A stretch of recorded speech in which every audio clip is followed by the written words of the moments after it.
Hi everyone, thank you for tuning in with me. As you can see, we have a guest with us today.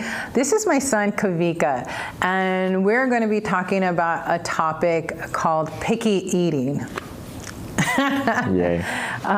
So when we're going to talk about picky eating is going to be a list of different things and why, but Kawika wanted to come onto this episode with me and talk about picky eating because he suffers from not being picky eater. He suffers from doing the things that he eats, the craving. So some of the things I've talked about before, like what you put in your body, your mind, and your spirit, you'll tend to crave it, right? So it'll lead into, the picky eating will lead into what Kawika is going to be sharing some of his experiences.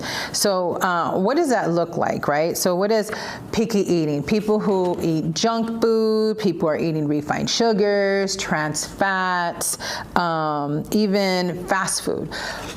One of the things that pretty much annoys me is that there's fast food on just about every corner. And depending on the neighborhood that you're in, right? When you get a little bit more uppity up kind of neighborhoods, you kind of have to drive a few miles to get to a location of some fast food, maybe even a market. But when you come down to lower class kind of people, I mean, you're seeing 7-Elevens, a drugstore of some sort, and fast food. And so we're more prone to going to the fast food, right? We want convenience. This is what we want. It's like we're out and about. We're taking the kids to soccer. My son's a soccer player. A lot of parents do like, hey, soccer's late at night, practice, then we're gonna go to the fast food place, pick it up. And what is that gonna do to him that is playing soccer? He needs to have energy, he needs to have longevity, he needs to have strength, he needs to build muscle tone. All these things that he needs, I am not giving it to him if I'm teaching him about these things. And if I do give that to him, he's going to tend to become a picky eater now. Now he's not going to be gravitating towards foods that are going to be good for him. They're not going to be beneficial for him down the road. And then as he becomes older, he's definitely going to be having, do more picky eating. So I want to just kind of like go into people that are picky eaters. They're going to have the following, right? They're going to be lacking vitamins and minerals. They're going to be more fatigued all the time. They're constantly going to be tired. Like, for instance, when you eat a cheeseburger after anything, do you feel tired the next day? Yeah, for a couple days actually. We'll be at the farmer's market, and sometimes this guy will slip some type of pastry, right? Yeah. And when he does that, a couple of days later, he'll be tired. Grab a coffee. Sometimes. Or he goes to Starbucks without permission. No, not all the time. Not all the time. I said when you do. Yeah. And then in a few days, we'll find out why he has this attitude. It's the refined sugars. People won't be sleeping well, right? They'll have that problem sleeping. And then he'll tell me, Mom, I didn't sleep well. Like he only had 2 hours of sleep because he was wrestling in his sleep. You'll have bone pain. You'll have aches and pains. You'll be sad. You'll become depressed. A lot of people end up becoming depressed, or they're having anxiety because they're due to them becoming picky eaters. They'll have weak muscles. They're not going to be having that building. You need all these good nutrients and vitamins and minerals to be able to help give you for your muscles, right? You're going to have loss of appetite. Most people will be like, oh, well, I only eat one time a day and think it's beneficial for them. Well, actually, it's not. You're doing your body a disfavor more than anything. You want to eat according to your bio-individuality, and you want to be giving yourself that fuel that you need, everything you're doing, and depending on what it is you're doing. So there's times when he's playing soccer, I'll fuel him up differently even before and after than when he's not playing soccer, if that makes sense. So he sees the difference in his body. At first, he did fight me. Yes, I did.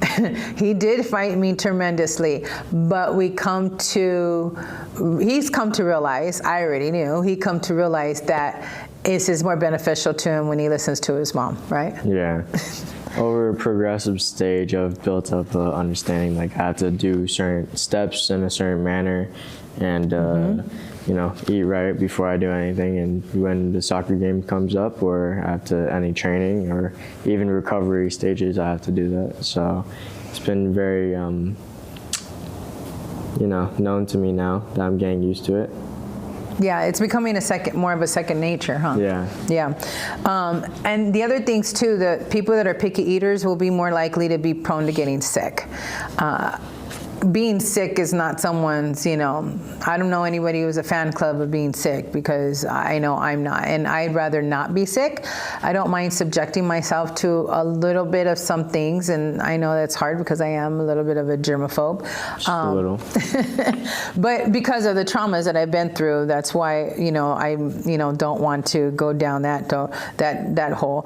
But, those who are lacking minerals and stuff, what they're going to be experiencing, not only they're going to be lacking some like vitamins like zinc and vitamin D and some calcium and iron and vitamin B12.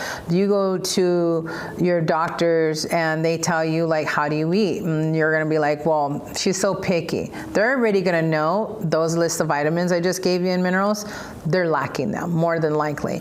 Do you eat a lot of fast foods? You're going to be lacking that. Are you sleeping? You're going to be lacking those. And that is automatically going to be letting us know, especially me as a nutrition counselor, when I'm sitting down with the client, my kids are my guinea pigs. I'm just kidding. Yeah, just a little. I try things out on us, but I look to see what it is that they can and cannot have. Like there's certain things I give him that I can't give the little one. No. The little one has a little bit more of more sensitive, I shouldn't say little.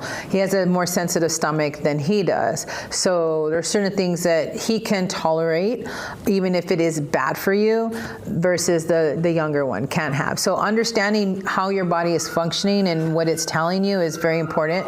And we will definitely be talking about that on a later episode. But as someone who is a picky eater, when you tend to start eating any junk food, and answering this question, Kawika, if you start eating any junk food, right, and you start eating crap and stuff that I tell you not to be eating, do you find yourself to go down that rabbit hole of eating more junk? Yes, I do. I'm constantly eating. I find myself constantly going down this path of craving it. Once it's in my stomach, I want it, I crave it, and eventually that builds up to where I cannot perform at training, or even if I'm doing training by myself, I cannot perform the way I can if I'm eating correctly.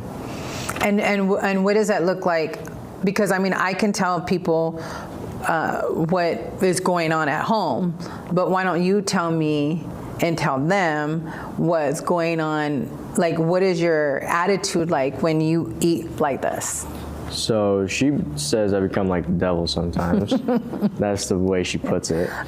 But it's just something that comes along where I eat something bad, and 2-3 days later it starts kicking in and I have an attitude. And it's been prone to happen, and it's been shown.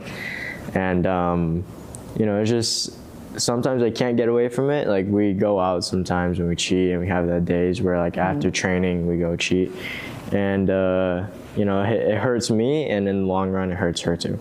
So it's bad on both ends, and the only way you could prevent it is having self-control and valuing yourself, like she has said in previous episodes, and having that sense of urgency to help yourself and take some consideration to your body.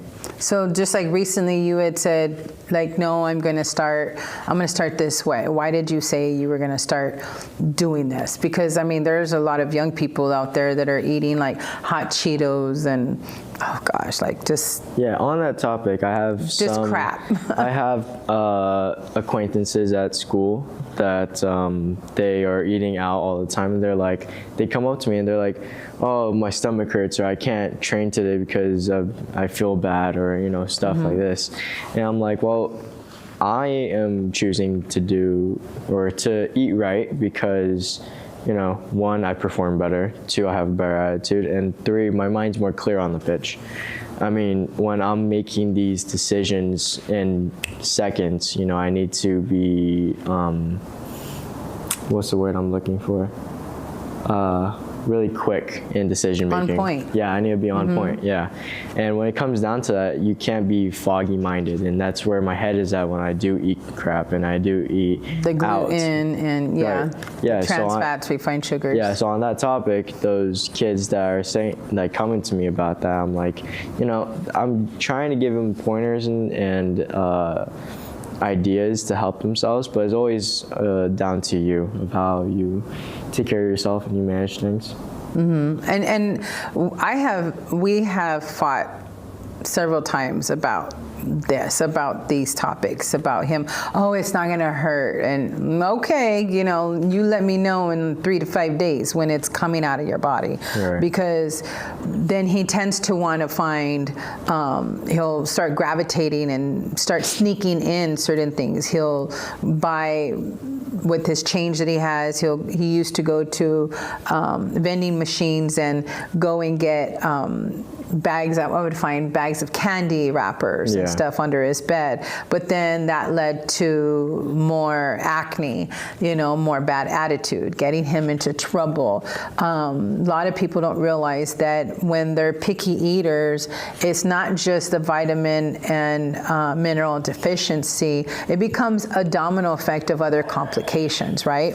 So leading into that, like, other complications you're going to have high blood pressure, you're going to be diabetic, you're going to end up, you know, having higher cholesterol levels, you know, you're going to have these weak bones, you're going to be morbidly obese, you know, or you can be very, very thin and be very acid forming, and your body's not pH'd well. So it's understanding your body. And so I'm teaching them how to understand their body so that when they decide to be picky, I know, like, my little one could tend to be picky at times, and so I'll just introduce it again. No, well, let's be more creative, incorporating them into making foods. Now I've taught them how to make their own foods, and sometimes he's not just a sous chef. Sometimes he's making foods, and he comes to me and he's like, "Look, Mom, look what I did," and he's making foods, and he loves utilizing foods and like sautéing onions and what was some other things, some mushrooms and stuff. You know, he'll come up in some garlic and he'll add that, and he'll be pouring it on something, and he'll be like, look what I made. I'll be like, oh, not bad. Okay, I see you.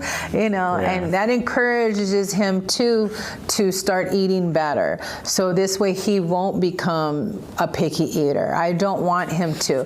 One of the things that he tends to do is he won't take anything to school. He goes to a soccer school, a charter school that only does soccer. They're prone into soccer, and I love that. And so he trains 2 hours a day.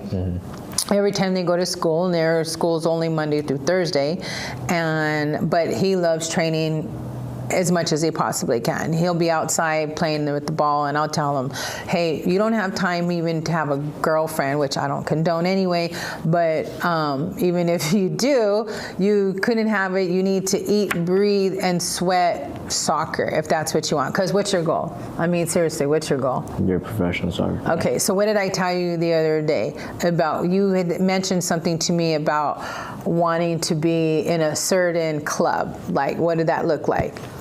Oh, I have to eat accordingly. I have to be not just messing around and being amateur level. I have to take it seriously, like eating correctly, acting a certain way to be in that club, because clubs are very serious, and the way you present yourself is presenting the club. So I told him, if you want to be the best in that club or that academy, you know, you got to be ready. You got to set yourself up. So right now, while you're not in one, you know, you got to put yourself in a position to be the best, right? You're constantly, I've had him and his brother listen to someone like David Goggins. David Goggins doesn't need a parade of people to empower him. He's already at that level.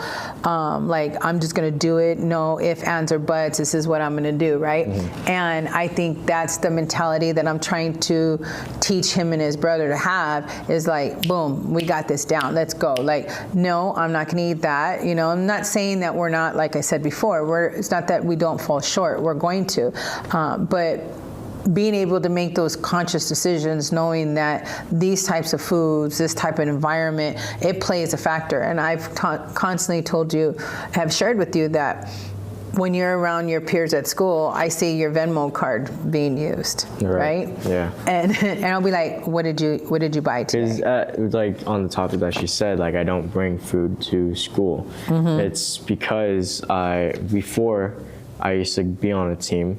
You know, I used to eat before, and I used to be heavy at training, and it used to slow me down. But now that I'm understanding, like I have an empty stomach, but I have to eat afterwards. So I'm constantly buying protein bars or waters and stuff like that, and tiny little snacks. And it's not that I don't even condone the protein bars that he eats. I really don't, because I'm the ingredient person. I will read every single ingredient, and I'll break it down to him and teaching him, because those certain ingredients in those protein bars will also gravitate you down to that list that I was talking about a little while ago, being deficient in those areas, because what you put in your body, you're going to crave it. So it's lovely. Like yesterday I was juicing up some orange juice and some grapefruits, and I was over there just dancing and kind of like making love to this grapefruit. It was so good. It was like, oh, I want some more. But I was like, no, I can't have any more oranges because it's high in sugar. So I'm glad I was doing it first thing in the morning, which is great. You don't want to be eating oranges anywhere in the mid-afternoon to the evening. It's just not good. It'll throw off your blood sugar balance when you're sleeping.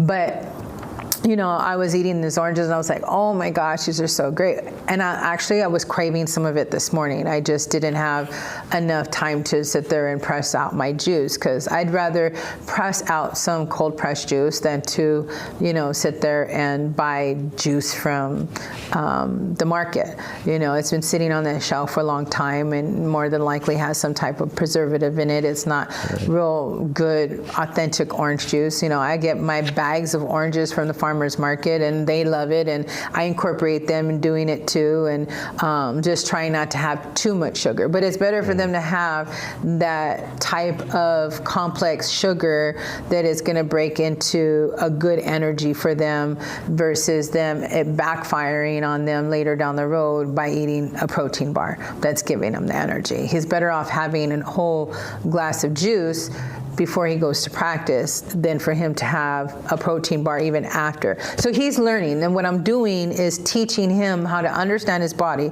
So when I do give him orange juice and he goes and does all this workout, how he feels better versus him not having anything and him having to go have that protein bar. Because it's very unfortunate that at the schools, I mean, they're selling crap, right? Yes. I mean, would it be anything in there that I approve of? No. No.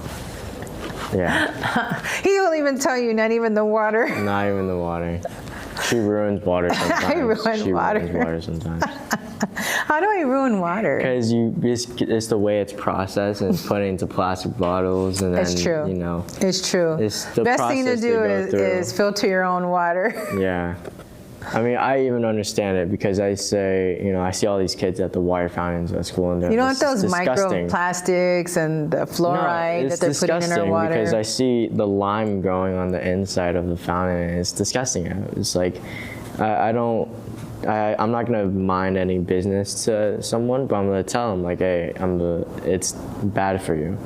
You know, and if they want to listen, they can listen. But if they're not, and they're harming themselves.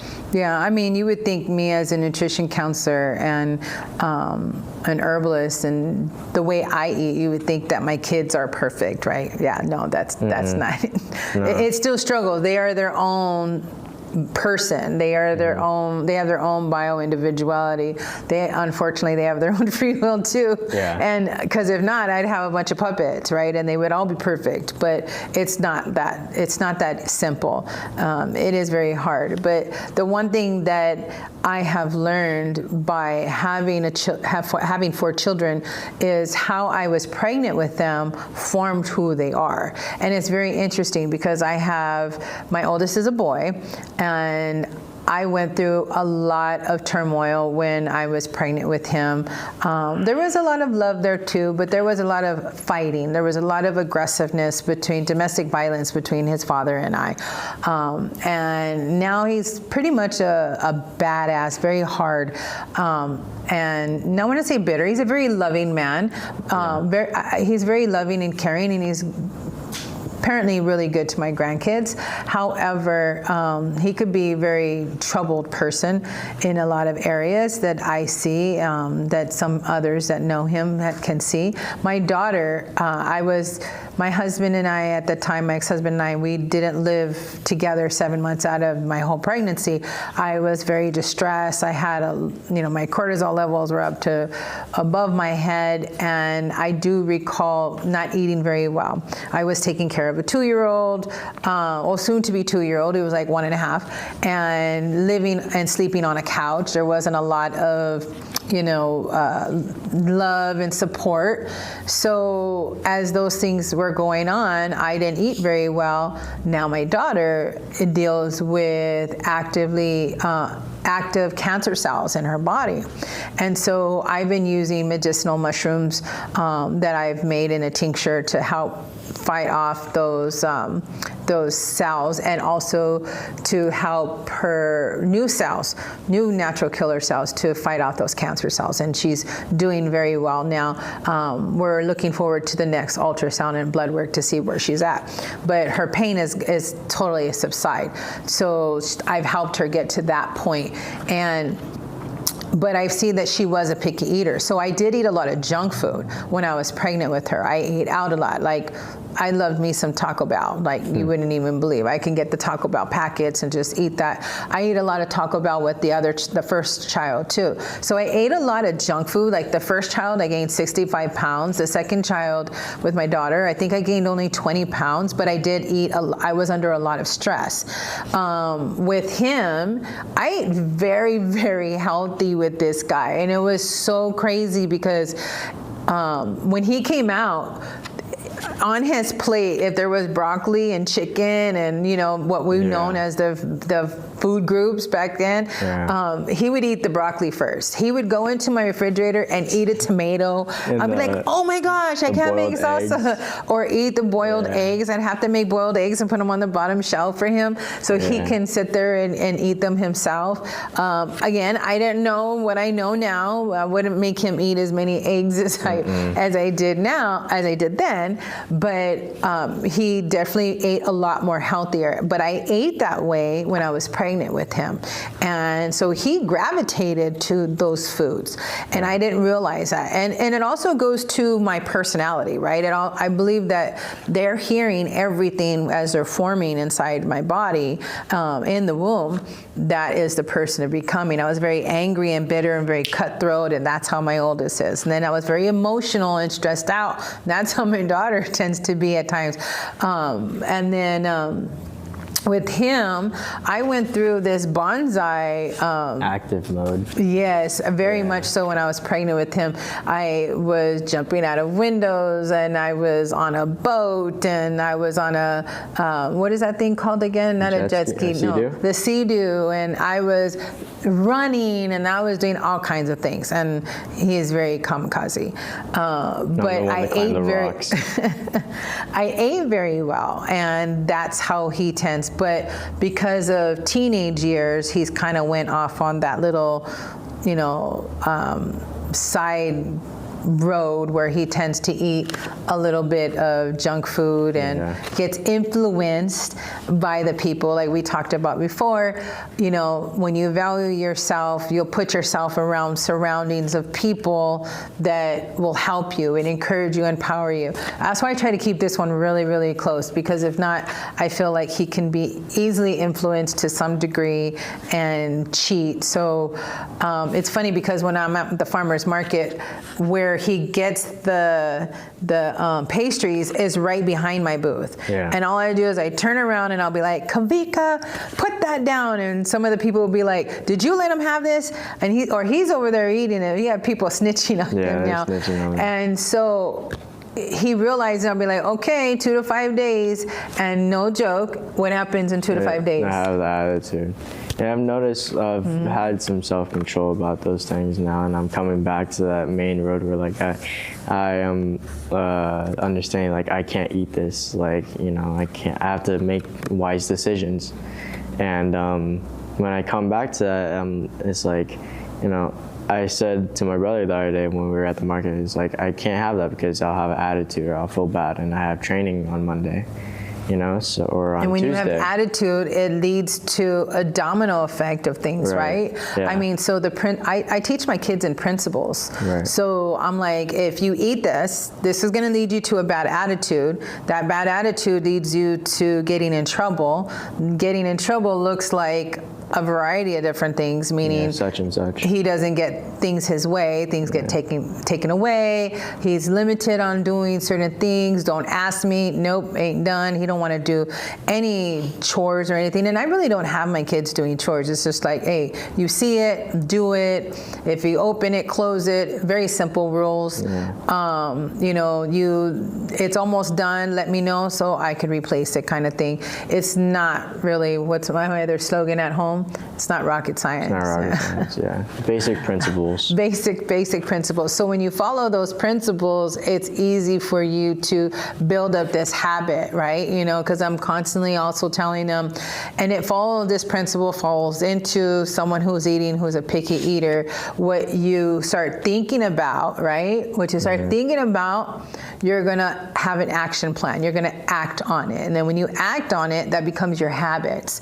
Those habits build your character, and that character builds your final destination. So if we're looking at it in a nutrition factor, right? So you start thinking about junk food, oh, that chocolate cake or that cheeseburger, oh, I can't wait to eat that French fries, that pastrami, whatever that may be. And sometimes, honestly, that does sound good. But then it becomes a habit. That habit became, you know, some consequences. Now you're reaping what you sow. And so what does it end up becoming? The character, becoming something that you're building now. And now all of a sudden you have diabetes, high blood pressure, high cholesterol. You got this domino effect of things going on. And then your destiny with that is what? Death? Like, seriously. Yeah, I've seen my peers that are my age. They go out to a lot of parties, and you know they have junk food at parties, and I see a lot of kids walking around, and they have those little diabetes tags, you know, and it's not very good to look at because this is the generation that is supposed to be our future. Yeah. You know, and if you're enabling these people to have that type of mindset, then it's really hard to change. And I think that's where people falling short of having self-control. Well, you said it's hard to change, you know, so that's why I'm always constantly telling you it's better to stay well than to get well, right? So if that in itself is a principle. So if you're looking at, you know, if you want to be better and you have that opportunity, and I tell him, you never know who's going to come by. I mean, you might see someone who's going to come by and say, hey, I'm going to scalp this kid, I'm going to put him in the best elite academy, but you ain't ready yet. Physically, you're just not ready yet. Yeah. I mean, how many people have gone to that point? They're just not preparing ourselves. It leads me to my thoughts of thinking, when God says to always be ready, right? Not just always ready for his coming, that be ready in that, but be ready for everything that he puts us in. I mean, you never know, like I mentioned before, him being Jehovah Jireh in the place. If you're not ready and you're not doing what you're supposed to do, how is it that you're going to be able to come to that spot? How are you going to be able to do what it is that he needs you to do at the end of the day and be what you're supposed to do and give that person what they're supposed to have? I can't give him, if he is born to be a professional soccer player, to be the most powerful person you're going to see ever on the field, right? How do I not know that? I don't. So I need to be ready. So I need to teach him how to see those, value his mind, his body, and his spirit. And when his body and his mind and his spirit are not on the same page, it's like trying to do the Rubik's Cube and not getting it right, or trying to do pieces and they're not fitting. You know, I mean, nobody wants to be the stepsister trying to put your foot in Cinderella's slipper. It's just not the perfect match, You're you know? missing the puzzle piece, one last one. So we're constantly having these conversations so it will click in his head and he'll understand. But it goes back to where you put yourself, right? Who you surround yourself with. So how do we make this better? You know, he's like, well, how, you know, like what? You know, I get this attitude, right? But I always get that when he's coming down off the refined sugars or the trans fats. And it's like, okay. And I could fail at it too, where I'll wake up in the morning, if I cheat, I'll have inflammation. I mean, how many of us that are over 45 or even over 40, we're like, man, my aches and pains in my arms are having to do exercises before I get out of bed. You're doing this therapy just so you can do it, and then your kids say something, you're flying off the hook because you're already pissed off. And it's like, well, why? Why am I that way? Why am I agitated? You know, and then the first thing I want to do is have caffeine. You know, which is a stimulant. You know, I mean, maybe I might be full of crap and I need to take a dump, and that's why I need the coffee, but that shouldn't be the first thing I'm putting in my body. That's gonna just agitate it even more. So the same thing, it's like driving your car without warming it up. I don't care if you have like a newer car. You should still put it on, you know, turn it on for a few minutes, let the fluids going, especially the climate that you're living in, same thing. Our bodies need to have good fuel. So the best thing to do, giving it some fruit juice, some water, you know, doing some exercises, getting that blood flowing going. And then, you know, they say, oh, breakfast is the best meal that you should have. Yes and no, but it's what you're putting in your body, in this vehicle. What does that look like? You know, if he's not putting anything, I'm like, you need to. So the first thing I have them do is they have water and elderberry and maybe some juice. And then I give them their herbs that I make for them, and I give them to help support and feed off any cancer cells. So I give them those herbs, and then I give them herbs for their kidneys. I give them herbs for their liver, and then I give you I give him only when he's on ready to go train. I give him special herbs that do heart support, because he needs to be able to have good blood flow through and away to and from his heart. So he needs that. So him and I both take those herbs, and so leads me to thinking, what do I do to better myself? Those are some of the things that you could be doing, is bettering yourself, is eating the right foods, starting that morning out right, and then shopping at better places to eat. So doesn't necessarily mean here in Southern California, we have Trader Joe's, we have Whole Foods, but let me tell you, I could go to Trader Joe's and I can go to Whole Foods. I could go to a lot of these markets, these health food stores, and find crap food. You were doing yesterday. Was I? You were. When I was at Trader Joe's, I'm like, ew, no. But I can't, you know, people will tell me vegan is the best. We have this stereotype that a vegan, and I could show you some pretty obese vegans. I can show you some very, bad LDLs with someone who's a vegan. Yeah. I mean, we went out to this place that's a vegan restaurant, and they serve like birria burritos and stuff. I mean, it's like that. jackfruit, but then you got but then you have all the cheese, oils, right? and the oils. Yeah, and the grease and the tortilla and the cheese and all that stuff. Trans just because fats, refined it's sugars. one product into a bunch of other bad products, let's make a whole good product. And just because you label it vegan or vegetarian doesn't mean it's good. Doesn't mean it's good. Yeah. You know, so as a nutrition counselor, I tell people, just because even if it is a healthy food, right, it could be an orange. You don't want to give an orange to someone who is a diabetic and their blood sugars are extremely high. They're at 6 and 7 in their points. You don't want that, you know, or someone who has high blood pressure is over 250. You don't want them to be eating some Chinese food or, you know, some soy sauce, you know, or even something that contains salt, right? You know, it could be anything, a piece of steak. anything like that. So you have to just understand. I teach people how to understand their bodies. So I'm teaching him and my son and even my husband how to understand their bodies. What are their little cues and what it is they're doing, what they can do better. So they know now, like when they have stomach aches or whatever, they'll be like, Mom, can I have this? Can you give me some of that? Yeah, you know, I've noticed I perform better when I have my pills of my herbs, but when sometimes we forget and we're rushing out of the house and I don't have it, I feel it. I'm fatigued and I'm tired. And that day when she picks me up after practice, I'm knocked out on the way home. And or like, I get an attitude. Or yeah, and it's weird. And I'm like, I can't. It's like you're building it up and then you're missing a step. And then you're doing it again and again. And your body progresses that and it sees that and it's like, what the hell, man? You know, and I constantly feel that when I'm training and when I'm even at home, you know, and I'm doing stuff, I'm tired.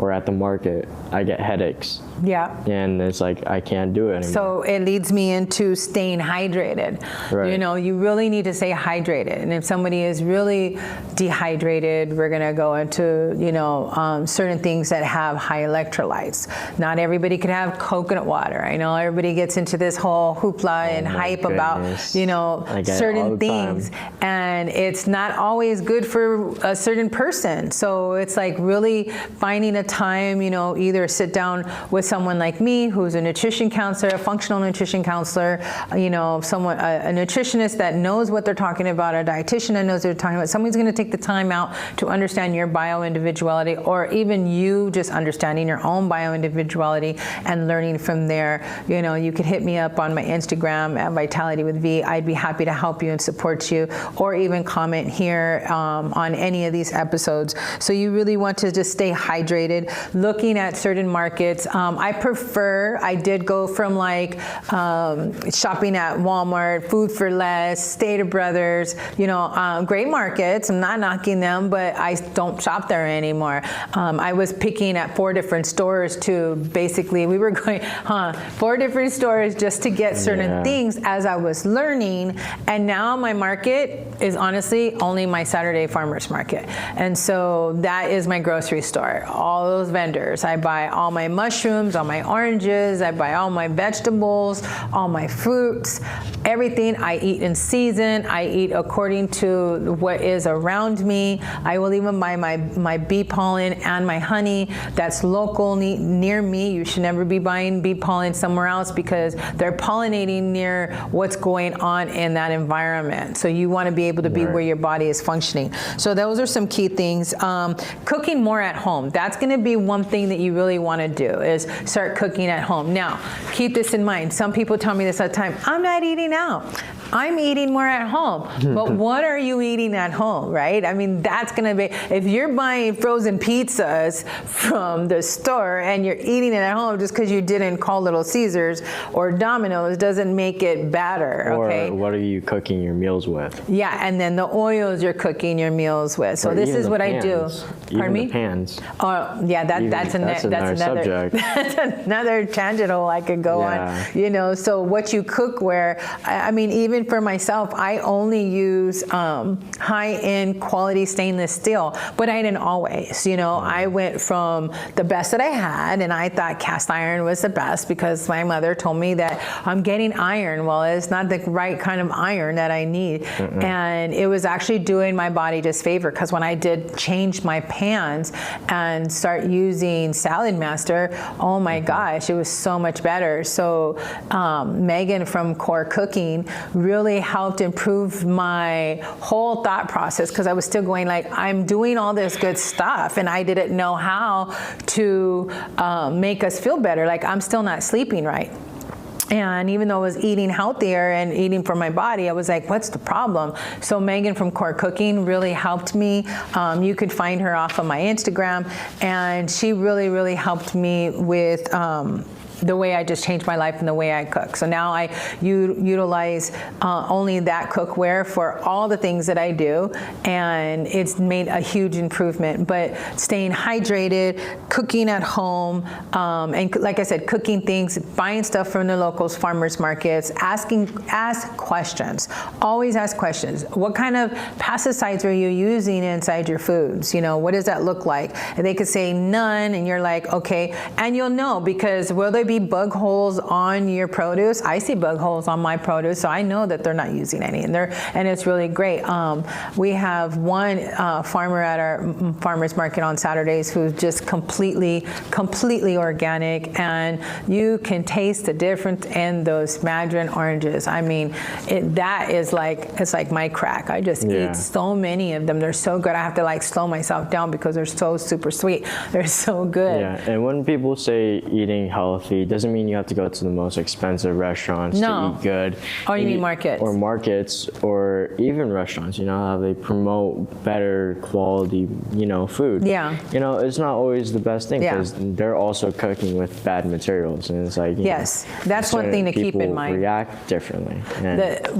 The rule of thumb with that is when you're eating out, you got to remember they're making a profit, right? And it's not about you as an individual. It's not about your health. So when you're eating out, honestly, I don't care where it's at. I mean, majority of their oils is going to be, you know, vegetable oil or canola oil, a nut oil that you really need to stay away from. That's probably not going to be working in your digestive system, you know. So especially if you're in a chronic stage, so you want to be very mindful of that. That even though it's like a vegan place or it's a healthy place, well, what kind of oils are you using? Don't hesitate to not ask. I mean, I always ask. I don't care. If not, I'm good. You know, you might have seen on my Instagram, I posted agua fresca, and there's this vendor at one of my markets, and they have a whole 2 huge canopies full, like 12 feet of tables. So it's 2 6-foot tables of agua fresca. And they sell out.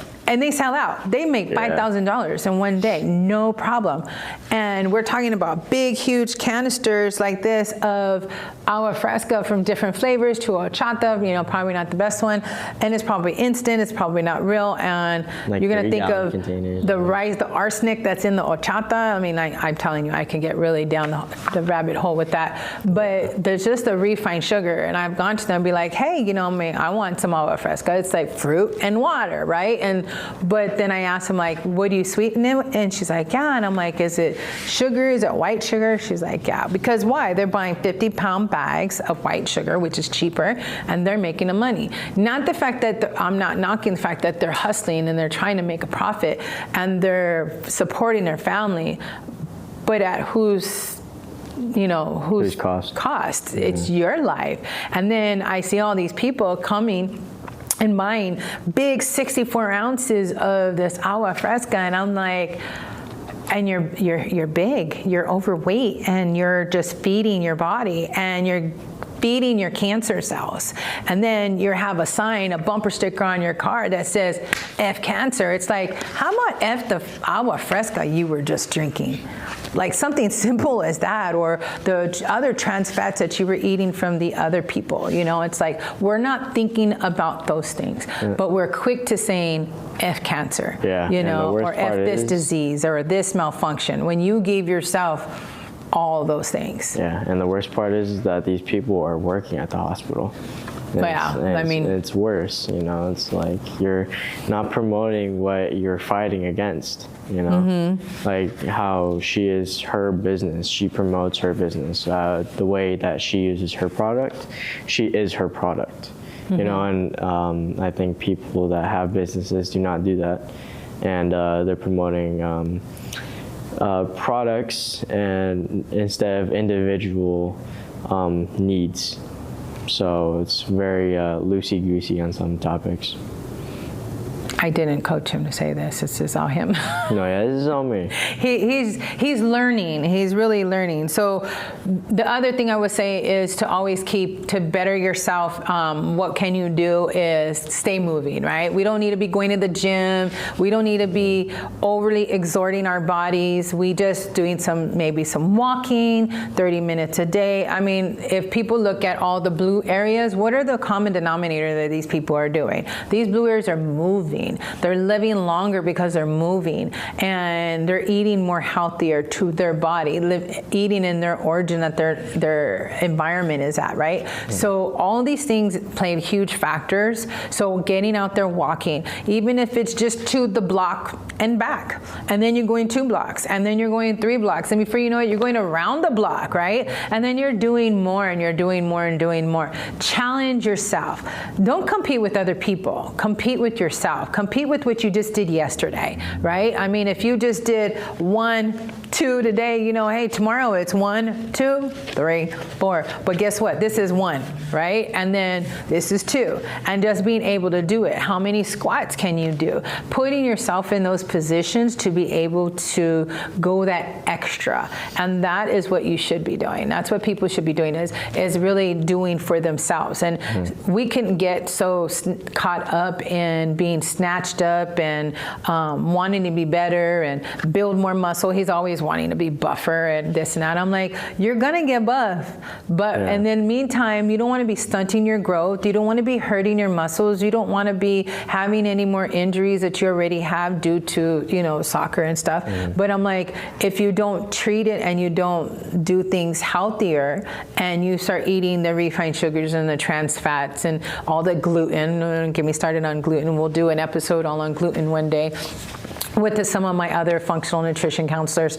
And that alone, those things are just doing your body a disfavor. And then this is how you become a picky eater. And if your child is struggling with being a picky eater, let's examine, what are you feeding them? Are they eating Jell-O, chicken nuggets, and applesauce? Are you making your own applesauce and maybe your own chicken nuggets? And what does that look like in itself? And all these things. Like, I made them their own applesauce. I made them their own foods. And even today, like, he knows, like, I got to teach him probably after this how to make his own protein bars, because I'm tired of him pulling the protein bars. And I make these energy bites, and they love them. They eat them like candy. I tell them to slow it down, because if not, they're going to be pooping out of their ears. But it does help keep them regular. It helps give them the nutrients that they need, the fiber that they need, the other nutrients that they need, like zinc and vitamin B, and what else do I give it to you? I'm trying to think, some other sources of fiber that I give them, and their vitamin C I give them inside these energy bars. So they don't realize it, they just like it, Sometimes I mix like 72% cocoa nibs in it, so they'll like that. I put peanut butter in it. I'll put berries, and I put peanut butter today. I've graduated even in that. Like, a lot of the peanut butter today has a lot of refined sugar in it, a lot of trans fats in it, and a horrible oil. The vegetable oil, the corn oils, they're not doing what they need to be doing. There's a process of things you should be doing to get the great version of something. And if that's something somebody wants to know, hit me up. We could talk. We could have a chat about that. So I just want to end today with, again, my motto of, it's better to stay well than to get well. And I could just hope that this episode really helped people to understand that if, what we were explaining is playing catch up, it's hard. I tell him all the time that you can, when you're supposed to be way over here, you're now taking a few steps back. And it's not taking a few steps back to look at it and analyze it. You're taking a few steps back because you chose to put something in your mouth. But it starts with here. It starts what we think. Your digestive system starts with your thoughts. It starts and begins in the mouth. And of course, we already know where it exits. So it's better for us to stay well than to get well. And please like, share, comment, subscribe to Tuning In with V, and we hope that you guys all enjoyed this episode. See you on the next one.